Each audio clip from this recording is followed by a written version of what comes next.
Hey there, I'm April and you're watching the Android Authority channel. In this episode, we're going to compare Samsung's much celebrated quad-core superphone, the Samsung Galaxy S3 GT-I9300, and Sony's new water and dust-resistant phone, the LTE-capable Sony Xperia V LT25i. Which phone surpasses the other? How, or in what way? Sit through this quick review and find out. With just one glance at both phones, I could instantly see different aesthetic philosophies at work. Both phones try to keep the exterior as simple and as minimal as possible without sacrificing uniqueness. To me, the Galaxy S3's overall look appears to be that of a flat, rectangular, and smoothened pebble. It looks like a rectangular tile with edges and corners rounded and smoothened a bit. I find this look somewhat relaxing and zen-like.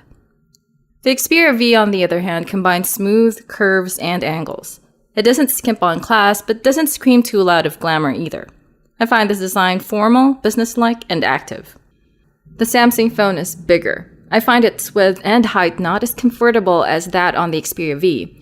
Yet, I can easily grip either phone with one hand. Both are nearly the same thickness too. And although the Galaxy S3 is in fact heavier, the weight difference may not be a big deal to many users. The first time I took a really long and hard look at the Xperia V's front, I had an aha moment.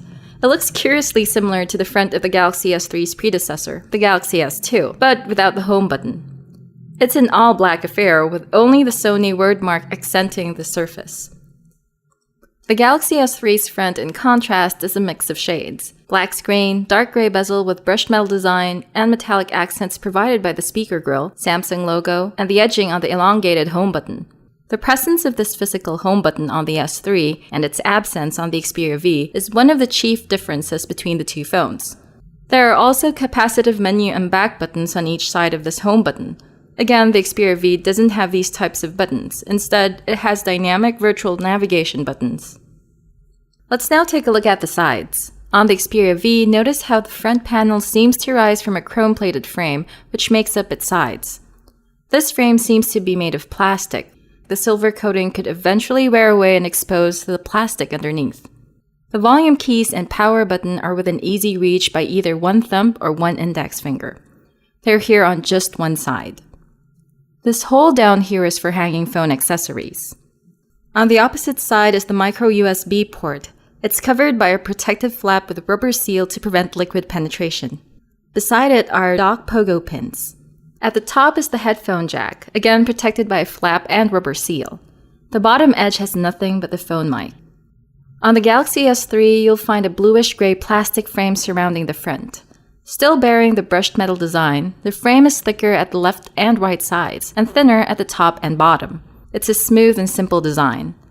Ports and buttons are equally distributed, and the control buttons are within easy reach by the fingers. You'll need two fingers to be able to use the control buttons, usually the thumb and the index.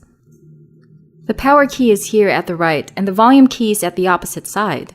Headphone jack is at the top, and micro USB port at the bottom.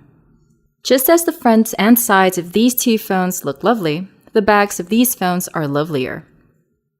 On the Galaxy S3, you get a dark bluish-gray polycarbonate backplate with the same brushed metal design as the phone's sides and bezels. This is a removable back cover, which I like so much.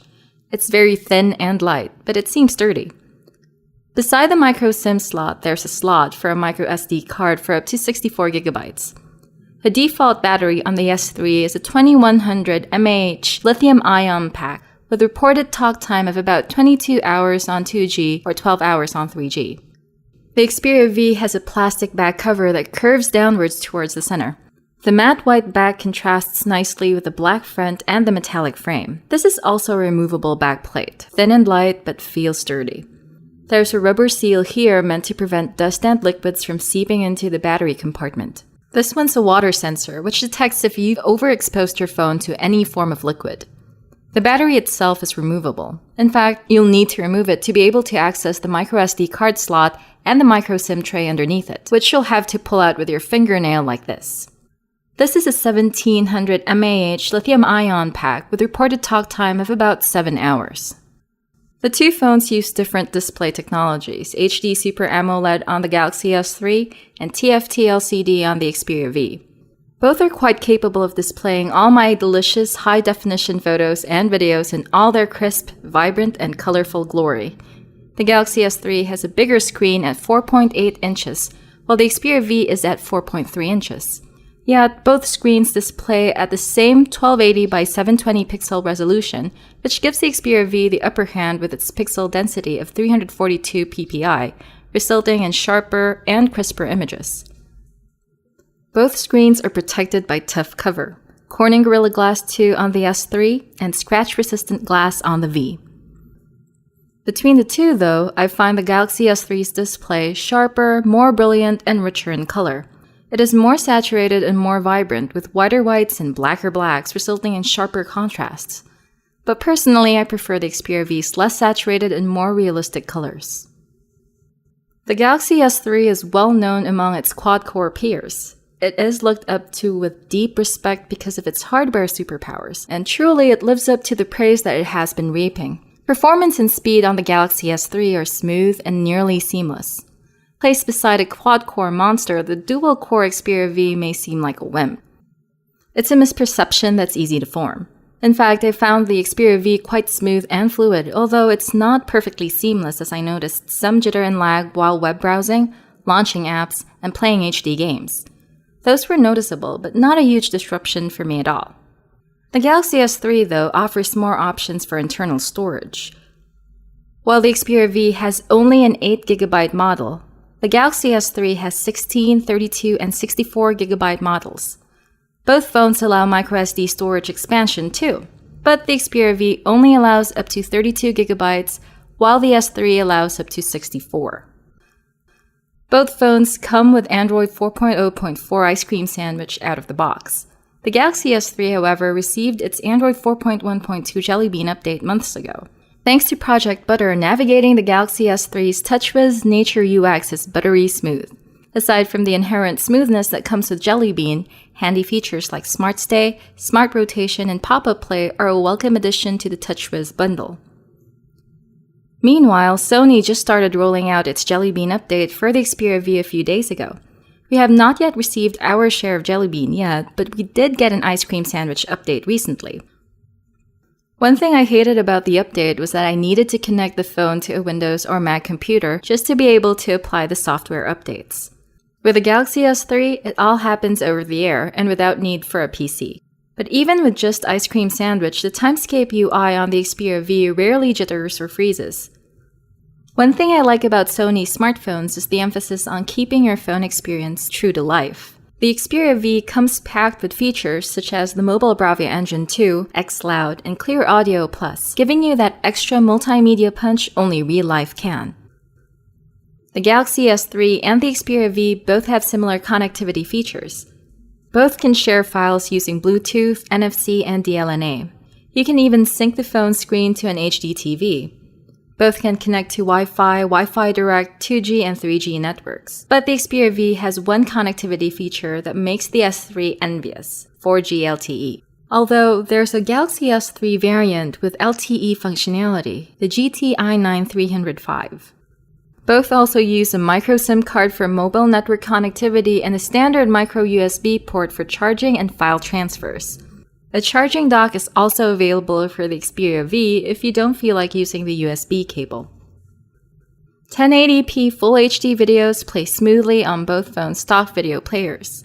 I didn't experience any lag at all. It's like watching a movie in a cinema with a smaller screen. The Galaxy S3's Pop-Up Play feature, however, gives me more flexibility when watching a movie. I don't have to switch to another app to view my mail or messages. The Sony phone lacks this or a similar function. Music sounds awesome on the Xperia V, especially with extra audio controls and enhancements such as Clear Audio Plus, Surround Sound, Clear Stereo, Clear Phase, and xCloud. Music on the Xperia V sounds even better when listened to with headphones. Yet the Galaxy S3 tends to produce clearer audio through its loudspeakers, even at maximum volume. The Xperia V's loudspeakers create distortion at max volume. Some may be impressed by the Xperia V's 13-megapixel back camera with an Exmor-R sensor. But to Samsung's credit, the Galaxy S3's 8-megapixel camera with its CMOS sensor still captures great photos.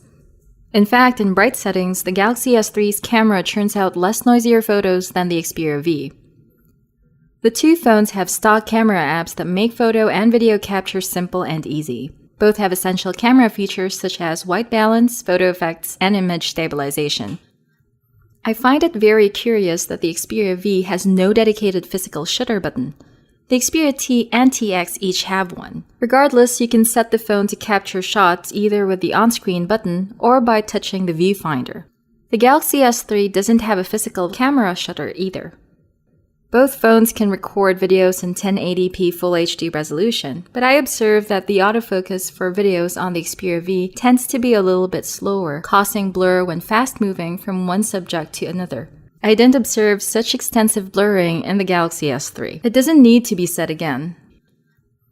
The Samsung Galaxy S3 GT-I9300 is definitely a great Android smartphone packed with smart and convenient features. Its processing power isn't something that you can easily overlook. However, the Xperia V doesn't necessarily pale in comparison to it.